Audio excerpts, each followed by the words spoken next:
Hi friends, welcome to my channel Bhima Suchith creation. ఈరోజైతే ఈ చీరకి కుచ్చులు వేసినట్టు ఇట్లాంటి బీడ్స్ ఇట్లాంటివి అనమాట. ఈ బీడ్స్ తోటి వేస్తున్నా. ఈ బీడ్స్ ఇప్పుడు ముందుగా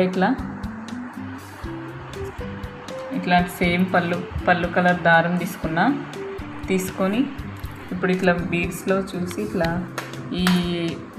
ఇట్లాంటి బీడ్స్ అనమాట. ఈ బీడ్స్లో ఇట్లా పెట్టుకోవాలి. బీడ్లో ఈ సేమ్ ఇది చూసుకొని దీంట్లో కూడా ఇట్లా నిడిలు వేసుకోవాలి. తర్వాత ఇట్లా ఒక medium size dull gold bead తీసుకున్న ఇట్లాంటిది ఇట్లా బీడ్ తీసుకోవాలి. ఇప్పుడు ఈ చీర కుచ్చు విధంగా కుచ్చుకున్న తర్వాత ఇవి కుచ్చుళ్ళు కట్టుకోవడము చూసుకొని వదులుకోవాలన్నమాట. దారంని ఎంత కావాలో అంత లెంత్ చూసుకొని నాట్ వేసుకోవడానికి ఈజీగా ఉండేటట్టు దారం మొత్తము. తర్వాత ఇట్లా తీసుకున్న సిల్క్ దారాలు అనమాట. ఇప్పుడు ఇవి కడుతున్న కుచ్చుళ్ళు ఇట్లా చూసుకొని ఈ విధంగా తీసుకొని కట్టుకోవాలన్నమాట. కుచ్చుళ్ళు ఇట్లా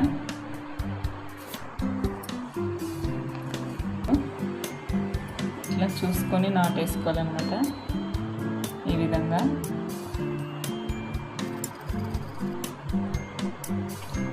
రెండు మూడు నాట్లు ఊడుకోవాలి. ఇవి మూడి చూసుకొని అంత చిక్కు లేకుండా కూడా దీనికి వేసుకోవాలన్నమాట. ఇట్లా ఈ విధంగా వేసుకున్న తర్వాత ఇప్పుడు ఇది చూసుకొని లెంత్ కుంచుకు ఎంత కావాలో అంత లెంత్ వదులుకోవాలన్నమాట. ఈ గ్యాప్లో చూసుకొని కుచ్చుళ్ళు ఇప్పుడు ఇక్కడ నేను జరీ థ్రెడ్ తోటి కట్టుకుంటున్నాను అనమాట కుచ్చుళ్ళు ఇట్లా. ప్లీజ్ ఫ్రెండ్స్, నా ఛానల్ సబ్స్క్రైబ్ చేయండి, లైక్ చేయండి, షేర్ చేయండి. ప్లీజ్ నాకు సపోర్ట్ చేయండి. డిజైన్ అయితే ఇప్పుడు ఇట్లా వేసుకుంటున్నా. ఇది నాట్ ఇట్లా ఈ విధంగా ఊడిపోకుండా ఉంటుందన్నమాట. కుచ్చుళ్ళు ఇట్లా సీజర్ తోటి కట్ చేసుకుంటున్నా. మళ్ళీ ఇప్పుడు ఇది ఎక్స్ట్రా ఉండేది చూసుకొని కట్ చేసుకోవాలి.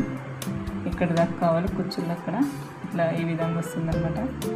ఫైనల్గా డిజైన్ అయితే ఈ విధంగా వచ్చిందనమాట. ప్లీజ్ ఫ్రెండ్స్, నా ఛానల్ సబ్స్క్రైబ్ చేయండి, లైక్ చేయండి, షేర్ చేయండి. ప్లీజ్ నాకు సపోర్ట్ చేయండి ప్లీజ్. ఫైనల్గా డిజైన్ అయితే ఈ విధంగా ఉందన్నమాట.